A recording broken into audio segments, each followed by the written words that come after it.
ሩበን አሞሪም ከስካይ ስፖርት ጋዜጠኛ መሊሳ ጋር ጥሪ ያለ ቆይታ አድርጓል። በዚህም እጅግ ወሳኝ የሆኑ ጥያቄዎችን ጠይቀው የተለያዩ መልሶችን ሰጥቶናል። በእርግጥም ወሳኝ የሆኑ መረጃዎችን ነው ሩበን አሞሪም የሰጠን። ስለ ማንቸስተር ዩናይትድ የሚጨንቃችሁ ሁሉ ይህን መረጃ ልትሰሙት ይገባል። አብራችሁን ቆዩ። ከኖቲንጋም ፎረስት ጋር በነበረው ጨዋታ የማንቸስተር ዩናይትድ ተጫዋቾች ወደ ፋይናል ሰርድ የመግባትና ኳስን ወደ ግብ የመቀየር እድል መፍጠር አልቻሉም፣ ወይም ደግሞ እየተሳካላቸው አይደለም። መሀል ሜዳው አካባቢ ይቆያሉ፣ ግን ወደ ፋይናል ሰርድ እየገቡ አይደለም ለሚለው ጥያቄ የሩበን አሞሪም መልስ የሆነው በመካከላችን ዲስኮኔክሽን አለ፣ ወይም ደግሞ ያለመጣጣም ወይም ያለመግባባት ችግር አለ። ኮኔክት እያደረግን አይደለም በትክክል። በልምምድ ሜዳችንም ላይ ያንን ነው ትኩረት እየሰጠን እያንዳንዱ ልምምዳችን ላይ ያንን ትኩረት ሰጠን እየሰራ ነው። ኮኔክት የማድረግ ፍሎ እንዲኖረው እርስ በርስ የመግባባት ብቃታችን እንዲዳብር እዚህ ላይ ነው እየሰራን ያለ ነው። ትልቅ የሆነ ችግር አለብን እሱ ላይ በማለት መልሷል። ለዚህ ነው ጎሎች እየተቆጠሩብን ያለው። ለምሳሌ በኖቲንጋም ፎረስቱ ጨዋታ ላይ ጎል የገባብን ዲስኮኔክት በማድረግ ነው። ፍሎ የለንም በደንብ። ያንን ለማዳበር ነው እየሰራን ያለ ነው። በመከላከሉ ብቻ ሳይሆን ኳስ እንቀባበል ራሱ ከፍተኛ የሆነ ኮኔክሽን እንዲኖረን ብዙ ልምምድ ያስፈልገናል። እሱ ላይ ነው እየሰራን ያለ ነው። ስለዚህ የማንቸስተር ዩናይትድ ችግሩ የኢንዲቪጁዋል ተጫዋቾች ብቃት ሳይሆን ኮኔክት የማድረግ ችግር እንደሆነ ተናግረዋል። እውነትም ልክ ነው የሚያስብለው የሚያስማማ ነው። ኮኔክት የማድረግ ችግር ነው። ቲሙ እንደ ቲም የተዋሃደ ቲም አይደለም። ከዚህ በፊት ማንቸስተር ዩናይትድ እንደነበረው የና አሌክስ ፈርጉሰን ቲም እንደነበረው ሊሆን ያልቻለው ለዛ ነው። በተጫዋቾች መካከል የግል ነገራቸው ላይ ትኩረት የሚያደርጉት ማለት ነው። ስለዚህ እዛ ላይ እየሰራን ነው ብለዋል። ያ የሚሳካ ከሆነ ማንቸስተር ዩናይትድ ይመለሳል ወደ ድሮ አቋሙ ብለው ከሚጠብቁት ውስጥ አንዱ እኔ ነኝ። በማጥቃቱ ረገድ ደግሞ እንግዲህ እነ ጋርናቾ የተቻላቸውን ሞክረዋል።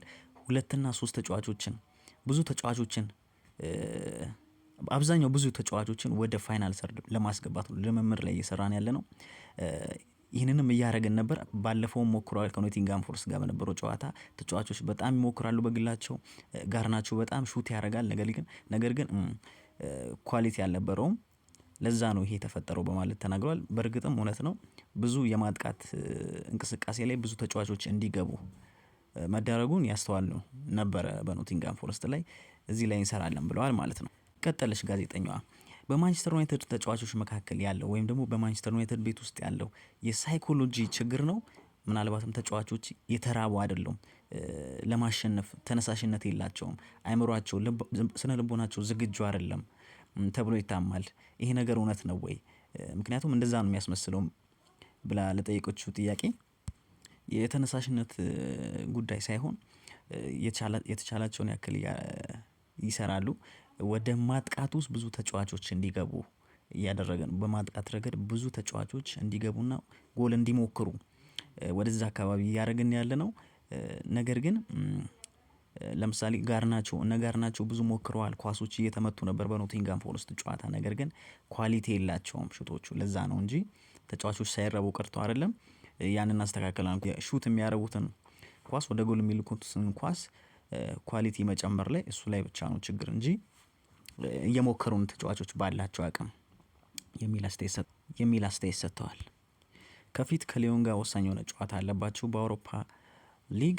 እንግዲህ ሲዝኑን ሁሉ ዲፋይን የሚያደርገው የእናንተን ብቃት ዋናው የእናንተን ውጤት የእናንተን አመቱን ሙሉ ማንቸስተር ዩናይትድ የለፋውን ውጤቱን እንግዲህ የሚወስንለት ነው የአውሮፓ ዋንጫ መብላትና አለመብላት ወይም ደግሞ ወደፊት ቀረብ ማለት ነው ብላ ለጠየቀችው ጥያቄ መሊሳ እንግዲህ ሩበን አሞሪምም ስለዚህ ነገር ፎከስ ማድረግበት አይደለም።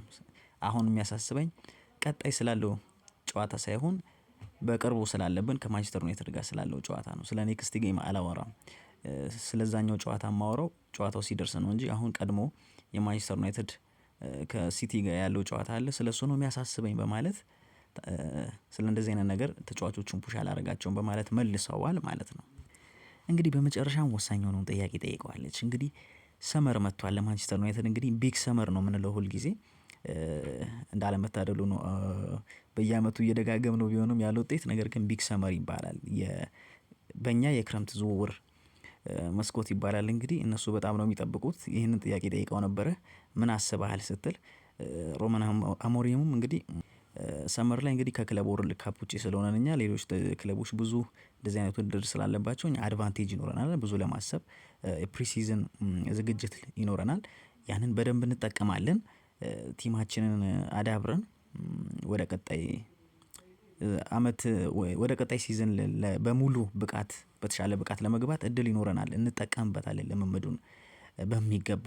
ስለዚህ ይሄ አድቫንቴጅ አለን በማለት ተናግረዋል። ከተጫዋቾች ቅጥር ጋር በተያያዘ ደግሞ ወይም ደግሞ ዝውውር ጋር በተያያዘ በጣም አስፈላጊ ነገር ነው። ለአንድ ቲም የተጫዋቾች ዝውውር ቅጥር በጣም የሚያስፈልግ ነገር ነው። ነገር ግን በተለየ መልኩ ነው የማየው እኔ። ግዴታ ትላልቅ ገንዘቦችን ማውጣት የለብንም በማለት ተናግረዋል። በእርግጥም ማንቸስተር ዩናይትድ ከፍተኛ የፋይናንስ ቀውስ ውስጥ ስላለ ሩበን አሞሪም ጥሩ ሀሳብ ነው ለማንቸስተር ያመጡት። ከፍተኛ የሆነ ገንዘብ በመመደብ ሳይሆን በብልጠት ለምሳሌ 17 ዓመት ሆኖት ሌላ ክለብ ውስጥ ያለ ትልቅ ክለብ ውስጥ ያለ ተጫዋች የማይፈለግ ከሆነ ማለት ነው ትልቅ ክለብ ውስጥ ትላልቅ ተጫዋች ሱፐርስታር ያሉበት ቡድን ውስጥ ሆኖ እሱ ግን የ17 ዓመት ሆኖ ታለንትድ ከሆነ እዛ አይፈለግም እና ስለዚህ እንደዚህ አይነት ተጫዋቾችን ሳክ በማድረግ ወይም ደግሞ በማምጣት በቀላል ዋጋ በነፃ ዝውውር በማምጣት ልንጠቀም እንችላለን። የአካዳሚ ልጆች በጣም ጥበብ ያላቸው ታለንት ያላቸው የአካዳሚ ልጆችም እነሱን ፕሮፌሽናል ወደ ማድረግ እንሄዳለን። ስለዚህ በዚህ ኤሪያ ላይ ነው የምንሰራው በማለት አዲስ መረጃን ሰጥቷል። በመጨረሻም እንግዲህ የፕሪሚየር ሊጉን ዋንጫ ስለ ማንሳት ተናግሯል። የፕሪሚየር ሊጉን ዋንጫ እናነሳለን። በእርግጥም መቼ እንደሆነ ግን አይታወቅም። ወደፊት ግን ማንሳታችን አይቀርም። ነገር ግን ብዙ ስራዎች ይቀሩናል። እንዲህ በዚህ ቀን ነው ብዬ ቀነ ገደብ መስጠት አልችልም። ነገር ግን ያንን እንሰራለን። ምክንያቱም እኔ እንደዚህ አይነት ባህሪ የለኝም። እንደዚህ አይነት ፕሬዠር መሸከም አልችልም። የማዕከል የሜዳ የደረጃ ሰንጠረዥ ላይ ቁጭ ብዬ ሰበቦች እንዲህ ስለሆነ ነው እንዲያ ስለሆነ ነው እያልኩ ሰበቦችን ማብዛት የምወድ አይነት ሰው አይደለም። እንደዚህ አይነት ነገር አይመቸኝም በማለት ቃል በቃል ነው የተናገረው። አልችልም፣ እንደዚህ አይነት ኮንፈርት ውስጥ መቀመጥ አልችልም። እንደዚህ አይነት ፕሬዠር መፍጠር ነው የምፈልገው ዋንጫውን ስለመብላትና ዋንጫውን ስለማሳካት ተጫዋቾቹ ላይ ይህንን ነገር ነው መፍጠር የምፈልገው በማለት እጅግ ወሳኝ የሆነ መረጃን ሰጥቷል ለማንቸስተር ዩናይትዶች። መልካም ዜና ይመስለኛል። አብራችሁን ስለነበራችሁ እናመሰግናለን። ሰብስክራይብ አድርጉ። በተለያዩ መረጃዎች ወደ እናንተ እንደርሳለን ባጫጭርና በትንታኔ። ሁሌም ከኛ ጋር እንድትቆዩ ስንል እናሳስባለን። መልካም ጊዜ